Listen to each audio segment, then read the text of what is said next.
Hey guys, আসসালামু আলাইকুম। আমি রাকিবুল হাসান, আছি সিপজাইটি থেকে। অ্যান্ড আজকের এই ভিডিওতে আমরা দেখব কিভাবে আমাদের সি প্যানেল থেকে ওয়ার্ডপ্রেস ইনস্টল করতে হয়। অ্যান্ড এই ওয়ার্ডপ্রেস ইনস্টল অনেকেই জানে না।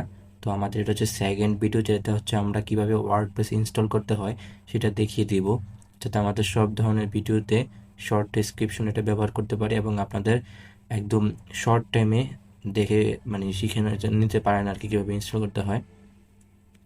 সর্বপ্রথমে আমাদের সি প্যানেলে চলে আসবো অ্যান্ড এখান থেকে আমাদের দিতে হবে সফটওয়্যার অ্যাপ ইনস্টলার আর কি। তো আমাদের এই যে এই সফটওয়্যার অ্যাপ ইনস্টলার আছে, ঠিক আছে, এখানে আমরা হচ্ছে যাবো, এটা ক্লিক করে দেব। অ্যান্ড এখান থেকে দেখেন আমার অনেকগুলো সিস্টেম আসছে, ঠিক আছে। এখান থেকে এই যে দেখেন এখানে ওয়ার্ডপ্রেস আছে। ওয়ার্ডপ্রেস না থাকলে আপনি চাইলে এখান থেকে সার্চ করে নিতে পারেন, এই যে কর্নার থেকে সার্চ করে নিতে পারেন। তো আমাদের ডিফল্টভাবে এটা সবসময় টপে থাকে, ঠিক আছে, থাকবেই। তো আমরা ইনস্টলে যাব, এখান থেকে কিন্তু ইনস্টল করা সম্ভব, ঠিক আছে। তো এর জন্য এবার আমরা হচ্ছে সিলেক্ট করে নিব, যেহেতু আমরা এইচটিটিপিএস রাখতে চাচ্ছি, আমাদের ওয়ার্ল্ড ওয়াইড ডোমেন না এটা, ঠিক আছে। ওয়ার্ল্ড ওয়াইড ডোমেন যেটা হবে সেটা হচ্ছে আপনি যদি চান যে আপনার ডোমেন একদম ওয়ার্ল্ড ওয়াইড হোক, পৃথিবীর যে কোনো প্রান্ত থেকে ইউজ করবে, তো সেই ক্ষেত্রে আপনি এটাও চাইলে ইউজ করতে পারেন। এটা যে কোনো ওয়েবসাইট ইউজ করা যায়, কোনো সমস্যা হয় না।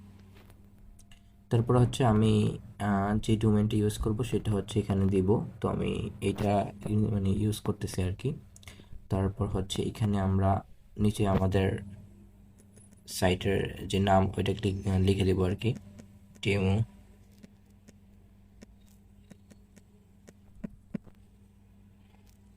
এরপর যা আছে এগুলো এটা নর্মালি দিয়ে দিব। তারপর হচ্ছে আপনাদের সিপিএনএলে যদি কোনো এক্সট্রা অ্যাডন্স থাকে এগুলো হচ্ছে আপনারা চাইলে রাখতে পারেন। তো আমি যেগুলো আমার দরকার আর কি, আমি সেগুলো এখানে হচ্ছে অ্যাডন্সগুলো রেখে সেগুলো সব ঠিকঠাক করে নিব।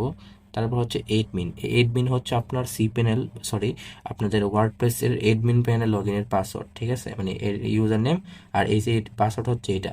তো আমি ডিফল্ট একটা পাসওয়ার্ড দিয়ে এখানে হচ্ছে করে দিলাম, ঠিক আছে। একদম সিম্পলভাবে আপনারা এখানে অ্যাডমিনের ইউজার নেম আর অ্যাডমিনের পাসওয়ার্ডটা কিন্তু দিয়ে দিবেন, ঠিক আছে, একদম সুন্দরভাবে দিয়ে দিবেন। তারপর হচ্ছে সরাসরি ক্লিক করে নিব ইনস্টলে। অ্যান্ড বুম, আমাদের কিন্তু বেশি একটা কাজ করতে হয় নাই, একদম সিম্পলভাবে এটা কিন্তু হয়ে গেছে। জাস্ট ইনস্টল হতে কিছুক্ষণ টাইম নেবে, আপনি দেখেন এই যে 12, 13, 14 অ্যান্ড এইখানে ফুল হয়ে গেছে। অ্যান্ড এই যে নিচের এইখানে দেখেন, এখানে হচ্ছে ডেমো, আমার যে এটা আছে এটা এখানে কিন্তু ডাব্লিউপি অ্যাডমিন আছে। অ্যান্ড এখানে কিন্তু দেখেন এইচটিটিপিএস demo.com এটা হচ্ছে মেইন ওয়েবসাইট। তো আমি যখন ওয়েবসাইটে যাব, দেখেন সাইটে এখনও রান হয়নি, তার কারণ হচ্ছে কিছুক্ষণ টাইম নেবে, কারণ আমার এসএসএল হচ্ছে এখনও ইমপ্রুভ হয়নি। কিন্তু আপনার এসএসএল আগে কিন্তু যদি ইমপ্রুভ করে নেন তাহলে কিন্তু আপনাদের সাইট রান হয়ে যাবে। সো এই ছিল আজকের ভিডিও। আসসালামু আলাইকুম।